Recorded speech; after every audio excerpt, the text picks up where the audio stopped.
السلام علیکم ورحمۃ اللہ وبرکاتہ ان الحمد للہ نحمده ونصلی علی رسول الکریم اما بعد.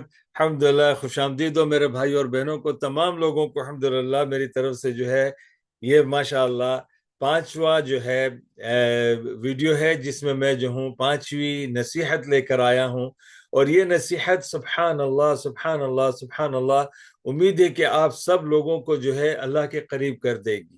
ایک مخصوص وقت میں ایک مخصوص عبادت کے طریقے سے آپ جو ہے اللہ کے قریب ہو جائیں گے، کیونکہ یہی سلسلہ ہم نے رمضان میں رکھا تھا. ہم رمضان میں روزے رکھتے تھے، مغرب کی نماز پڑھتے تھے، اس کے بعد جو ہے عشاء کی نماز پڑھتے تھے، عشاء کی نماز کے بعد جو ہے ہم امام صاحب کے پیچھے جو ہے تراویح پڑھتے تھے.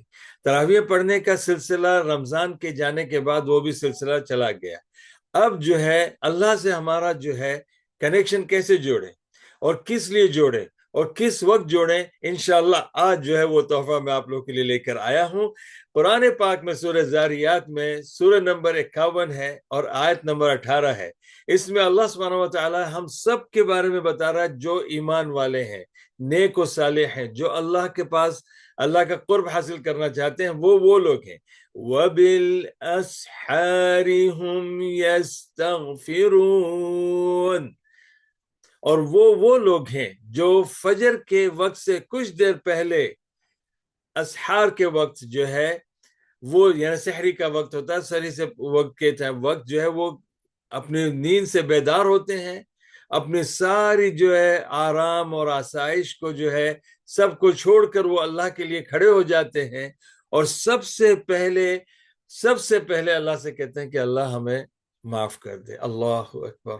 اور سب سے بہترین طریقہ معافی مانگنے کا ہے نماز، اور کم سے کم 2 رکعت پڑھ لیں. ماشاءاللہ آج جو میں آپ کو وہ ترتیب بتانے والا ہوں مختصراً، جس کو آپ اپنائیں گے تو انشاءاللہ آپ کی یہ عمل میں کبھی بھی کمی نہیں آئے گی. سب سے پہلی چیز، ایک مخصوص وقت، ایک مخصوص مقصد اور ایک مخصوص سبحان اللہ عبادت جو ہے اللہ تعالیٰ کے قریب کرنے والی، اور فائدہ ہمیں ہی پہنچے گا. اور اس سے جو ہے یہ فائدہ یہ بھی رہے گا کہ ہم جو ہے نماز اور رمضان کی عبادت سے الگ نہیں ہوں گے. تو سب سے پہلی چیز ہمیں کیا کرنی ہے، عشاء کی نماز پڑھیں اور اپنے جو بھی ضروریات کے جو کام کاج ہیں ان کو جو ہے ختم کر کے آپ جو ہے اور فضول کاموں میں وقت ضائع نہ کریں، سیدھا اپنے بستر پہ چلے جائیں ماشاءاللہ. اور دل میں یہ ارادہ کریں کہ انشاءاللہ سحری کے وقت جو ہے میں اٹھوں گا یا میں اٹھوں گی، اور یہ نیت کر کے آپ جو ہے اپنے الارم کو سیٹ کر لیں آدھا گھنٹہ پہلے فجر کی اذان سے. اور اس وقت جو ہے آپ کے لیے کافی ہوگا تیاری کرنا، وضو کرنا، جو کچھ بھی کرنا ہے آپ جو ہے 2 رکعت کے لیے کھڑے ہو جائیں.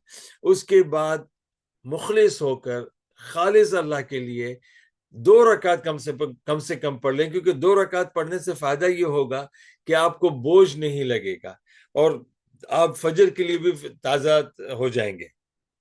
ساتھ ساتھ چھوٹی سی سورت پڑھیں، ہلکی سی، کیونکہ جب آپ ابتدا میں ہلکے سے شروع سے تھوڑے سے اور تھوڑا جو ہے ہلکے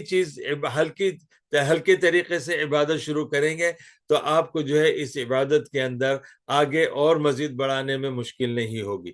پہلے ہی زیادہ کرنے لگیں گے تو پھر آگے جو ہے آپ کا اس پر دائم نہیں رہ سکیں گے اور آپ کو کم کرنا پڑے گا، بعد میں افسوس ہوگا. تو اس لیے سب سے پہلی چیز، عشاء کی نماز کے بعد اگر کوئی کام نہ ہو تو سو جائیں، یہ ارادہ کر کے کہ مجھے فجر سے پہلے اٹھنا ہے.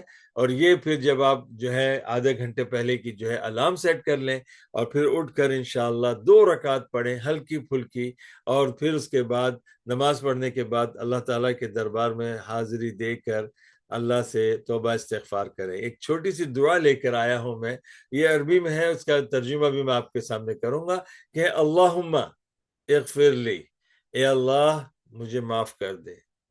اللہم اغفر لی ذنبی، اے اللہ میرے گناہ کو معاف کر دے. اللہم اغفر لی ذنبی ونور قلبی، اے اللہ میرے دل کو نور سے بھر دے. وارزقنی قربک، اے اللہ مجھے تیرا قرب نصیب فرما. واجعلنی من المتجہدین فی اللیل، اور مجھے ان لوگوں میں سے بنا دے جو رات کے وقت جو ہے تہجد پڑھتے ہیں. آمین ثم آمین.